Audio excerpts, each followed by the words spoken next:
অবশেষে শীতলক্ষ্যা নদী থেকে উদ্ধার করা হলো নারায়ণগঞ্জের নিখোঁজ কাউন্সিলর নজরুল ইসলাম ও আইনজীবী চন্দন সরকার সহ 6 জনের মৃতদেহ। লাশ উদ্ধারের পর সবারই পরিচয় শনাক্ত করেছে পুলিশ। অপহরণের 3 দিন পর শীতলক্ষ্যা নদীর 1 কিলোমিটারের মধ্যে পাওয়া যায় 6টি লাশের পায়ে 24টি করে ইট বোঝাই সিমেন্টের ব্যাগ বাঁধা ছিল তাদের হাত পা। গত রোববার দুপুরে অপহরণের পর তাদের ধারালো অস্ত্রের মাধ্যমে নির্যাতন করে মেরে ফেলা হয় বলে ধারণা করছে পুলিশ। আরও জানাচ্ছেন এম বাদশাহ, সাথে ছিলেন নারায়ণগঞ্জ প্রতিনিধি প্লাবন রাজু। সাম্প্রতিক অপহরণ ইতিহাসে একসাথে 5 জনকে তুলে নিয়ে যাওয়ার ঘটনা এটিই প্রথম। দিনে দুপুরে নারায়ণগঞ্জের আদালত এলাকা থেকে সিটি কর্পোরেশনের প্যানেল মেয়র নজরুল ইসলাম সহ 7 জন অপহরণের ঠিক 3 দিনের মাথায় 6 জনের লাশ পাওয়া গেল।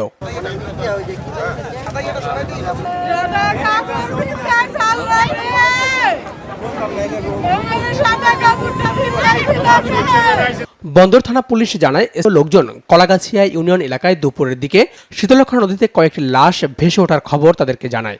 আর তাৎক্ষণিকভাবে সেখানে গিয়ে 6টি মৃতদেহ দেখতে পায় পুলিশ। লুঙ্গি পরা সব লাশই ততক্ষণে পচে গলে গেছে।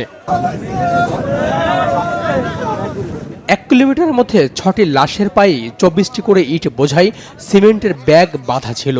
পা এবং হাত পেছনে ছিল দড়ি দিয়ে বাঁধা।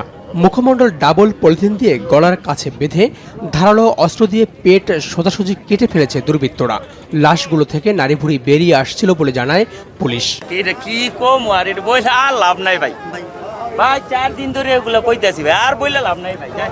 লাশ উদ্ধারের খবর পেয়ে অপহৃতদের স্বজনরা ছুটে আসে শীতলক্ষ্যার পাড়ে। এ সময় নারায়ণগঞ্জের সিটি কর্পোরেশনের প্যানেল মেয়র নজরুল ইসলামের মৃতদেহ শনাক্ত করেন তার বড় ভাই।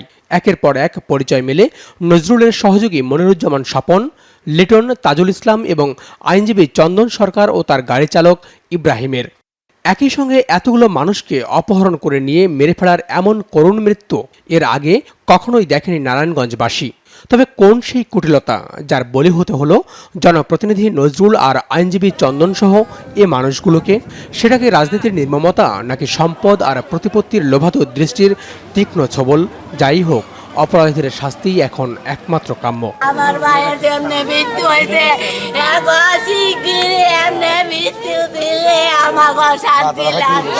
আমরা 2টা ভাই বন্ধুর মতো ছিলাম। আমার ভাই আমারে কইছে, ভাই জীবনে যদি ভাই আলাদা হবো না। এম বাদশাহ, SA TV, নারায়ণগঞ্জ।